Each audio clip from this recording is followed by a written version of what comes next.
Allez, on va évoquer l'actualité du jour. Nono est avec nous, salut Nono. Salut Sacha. Alors Nono, déjà, bon, si jamais le Paris Saint-Germain venait à se faire éliminer demain contre Aston Villa, qu'est-ce qui se passerait honnêtement dans le club? Parce que là, d'accord, ils diront, oui, on a passé peut-être un cap au niveau du jeu, de la mentalité, du fonctionnement et nana.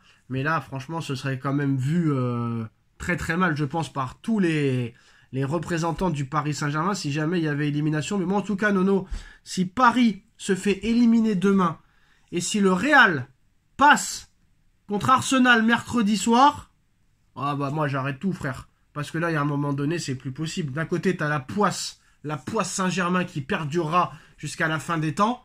Et si le Real passe, t'auras la chance et la tricherie qui perdurera jusqu'à la fin des temps. Donc Nono, là, il n'y a plus de mots. Commence par Aston Villa PSG. Si jamais Paris se fait éliminer, qu'est-ce qui se passe dans le club? Et qu'est-ce qui se passe au niveau des supporters, de toi, de tout le monde? Il se passera pas grand-chose, hein. Qu'est-ce qu'on sera obligé? Bon, bah oui, attends, tu me laisses pas m'expliquer. Ah oui. Qu'est-ce que tu veux qu'il se passe? Le PSG ne partira pas, continuera. Mais ça sera une énorme déception. Vraiment une très grande déception.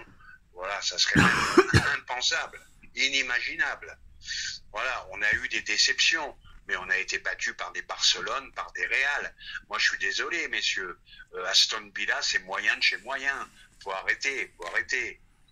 Donc, ça serait encore plus décevant que la normale. Non, le Barça en 2017, c'était très moyen. United en 2019, c'était l'équipe B. 2022, c'était pas un grand Real que t'as affronté. C'est pas une question de grand ou de pas grand. C'est une question qu'il faudra mettre les buts au fond, que l'arbitre ne soit pas mauvais. Que tous les joueurs soient concentrés. Voilà, qu'est-ce que tu fais toi s'il y a un défenseur Mais non, mais laisse-moi parler, c'est bon. À un moment donné, si un gars il fait Marquinhos, il pète les plombs, ou Pacho, il pète les plombs, il fait un tac par derrière, carton rouge au bout de 10 minutes, tu sais pas ce qui peut se passer dans un match de foot, donc on sait pas, mais bon. Moi, franchement, j'aurais du mal à le digérer, je vais te dire la vérité, Nono, avec ce qu'ils sont en train de montrer depuis quelques mois. Le football procuré, le football pratiqué, le mec qui a remis tout le monde la tête à l'endroit, ça serait plus qu'une désillusion, je pense, là. Honnêtement, là... Bien sûr, plus qu'une désillusion. Mais tu sais très bien, t'es pas né de la dernière pluie. Un match de football, tout peut arriver. Tout peut arriver. Et ça, faut le prendre en compte. Tu peux avoir une cagade ou deux de Donnarumma, que je souhaite pas. Tu peux avoir un arbitrage défavorable. Ça peut arriver aussi. Alors, donc, il faut faire attention à tout. Il faut être concentré, faire son match et il n'y aura pas de problème. Alors, ce qui est bien, à la différence peut-être des autres années, que ce soit Enrique, les joueurs... les dirigeants, les supporters du Paris Saint-Germain, même les médias, sont très prudents. Hein. On a vu l'after-foot qui dit qu'avec le PSG, tout peut se passer, que ce soit Emmanuel Petit, Diaz, Riolo. Il a dit que ça aurait été une autre équipe, on aurait dit que, voilà. Si c'est pas le Paris Saint-Germain, on aurait dit déjà que le match retour, ce sera qu'une chose assez simple. Mais comme c'est le PSG, il faut s'attendre à tout. Donc faut rester prudent, ça avant ça le disait pas. Là on a vu par exemple Dembélé qui a dit on n'est pas là pour tenir un résultat et jouer le 0-0, on vient pour gagner. Un match nul serait un échec, il a dit Dembélé, donc c'est pour dire. Et là on a vu que tout le monde quand même est assez pragmatique. Ils savent ce qui s'est passé dans le passé de ce club et que vraiment il faut vraiment faire attention. Chose qu'on ne voyait peut-être pas Nono dans les autres saisons. Les autres saisons, t'étais en boîte de nuit la veille des grands matchs, hein, donc c'est déjà très différent. D'ailleurs, une anecdote, ils ont fait une pool party pour s'amuser un peu la semaine dernière pendant leur jour de repos. Elle s'est terminée à 18h, Nono. C'est pour te dire comment l'état d'esprit il a changé quand même. Hein. La différence est là. À l'époque, tu finissais à 2h du matin, à moitié alcoolisé. Javier Pastore a dit que le PSG possède la meilleure attaque d'Europe avec le Barça. Eh ben, c'est fort possible. Oui, Pastor. Toi, je t'ai adoré, toi. Dommage que tu. Bon, vas-y, revenons au match de demain. Nono. Bon, pour demain, et j'ai le droit quand même de dire que Pastor, je l'ai adoré. Oui, bon, c'est bien. Bon, quant à demain, écoute, voilà, tu me parles de Emmanuel Petit et compagnie. Voilà, les mecs, ils te font ressortir les vieux fantômes. Il n'y a qu'en France que tu vois ça. Mais ils ont raison. En Espagne, ils ont raison. Oui, il y a que les médias français que tu vois ça. Mais là, pour une fois, ils ont raison. Je suis désolé de le dire. Pour une fois, ils ont raison. Ils ont pas raison. Bah si, ils ont raison. Avec ce qui s'est passé. Avec ce qui s'est passé dans ce club. Mais non, arrête. Le Barça qui gagne 3-0 chez lui. Et alors Et vous faites ressortir les champions. Eh bah ouais, bah on va les ressortir, on va les sortir. Et si tu veux plus qu'on les ressorte, ils ont qu'à leur mettre 4-0 demain dans la gueule et on n'en reparlera plus après. C'est terminé l'histoire. Ils vont pas t'entendre, c'est ce qui va arriver, frère. Ah ouais, bien sûr, bah c'est pas ce que tu m'as dit il y a une demi-heure en tout cas. Hein. Bah, c'est pas ce que je t'ai dit, parce que je change Ah d'avis, ouais. tout simplement. Ouais, bah moi je vais te dire, moi je vais tout balancer. Tu m'as dit demain je regarde pas le match tellement que j'ai peur. Voilà, je le dis, je le balance. Ah, t'es une balance. Ouais, je suis une balance, ouais. Hein? Je suis un malade du cœur. Hein, qui c'est qui est sorti? Qui c'est qui est sorti? Qui c'est qui est sorti en bas de chez lui tellement il avait peur pendant la séance de tir au but? Qui c'est qui est sorti? Je suis pas en capacité, voilà. Au niveau cardiaque, de supporter des choses terribles. Bon, bref, la bonne nouvelle, c'est que tout le monde est au courant qu'à Paris, il y a eu des traumatismes et que demain, il faudra être à un niveau vraiment très très fort pour gagner. Ils veulent pas jouer le match nul, ils veulent gagner. Donc déjà, ça, c'est la chose positive. Ça, c'est la bonne chose. Ça y est, vous écoutez, Aston Villa, c'est un cador, hein, c'est la meilleure Aston équipe Villa, d'Europe, Aston Villa, c'est Nono, Aston Villa est favori. Aston Villa est la meilleure équipe du monde, Nono. Je le dis. Ah, voilà, c'est la meilleure équipe d'Europe. Aston Villa est la meilleure équipe d'Europe. Rogers, il est injouable. Rashford, il est injouable. Lucas Digne, il est injouable. Voilà, donc ça va être très très dur. Si demain Paris réussit à gagner, ce sera l'exploit de l'année. Voilà. Ah, ça sera un grand bon, Nono, maintenant parlons de ce qui va se passer mercredi soir. Parce que là, en plus de ça, tout le monde est au courant. Tout le monde est au courant de ce qui va se passer mercredi soir. Tout le monde se fait un petit peu son petit scénario, Nono.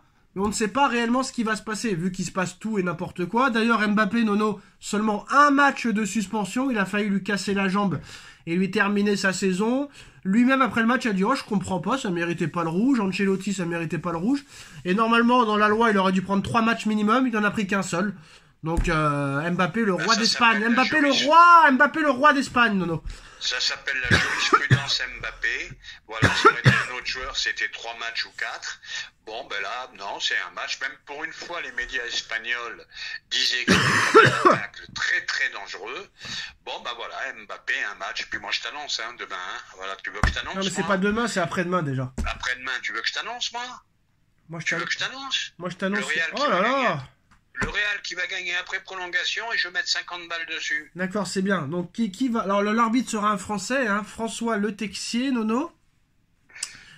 Est-ce qu'on peut compter... Ah là là, c'est pas possible, mais c'est lui qui me coupe, vous avez vu, c'est lui qui me coupe tout le temps, hein, c'est vraiment... Écoutez, ah non, mais vous êtes des hypocrites, vous êtes des hypocrites.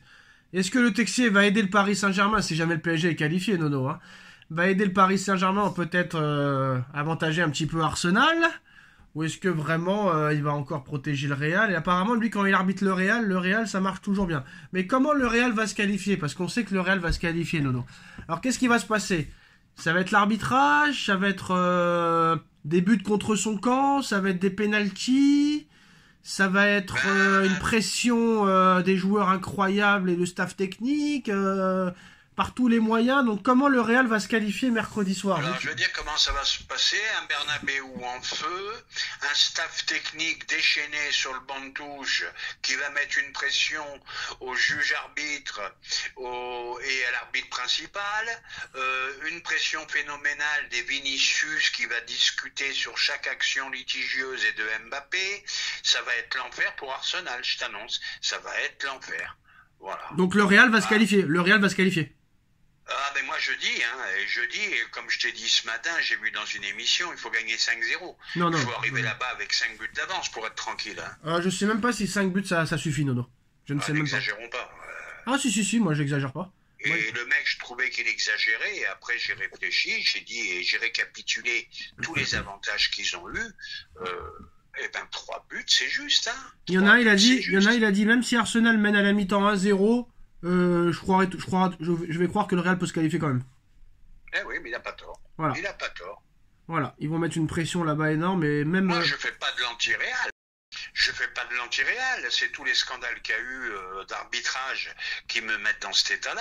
Et le seul qui a eu les couilles, et d'ailleurs qui s'est fâché grave avec Zidane, je crois qu'il se parle plus, c'est Yohan Mikou, qui avait dit, il y a qu'à leur donner, c'est même pas la peine de la jouer.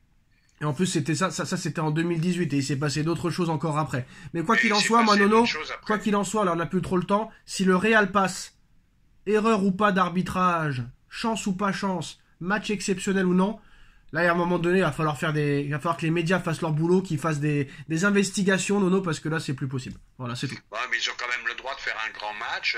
Ce sera bizarre quoi qu'il arrive, à chaque fois ça passe. Allez les gars, rendez-vous demain.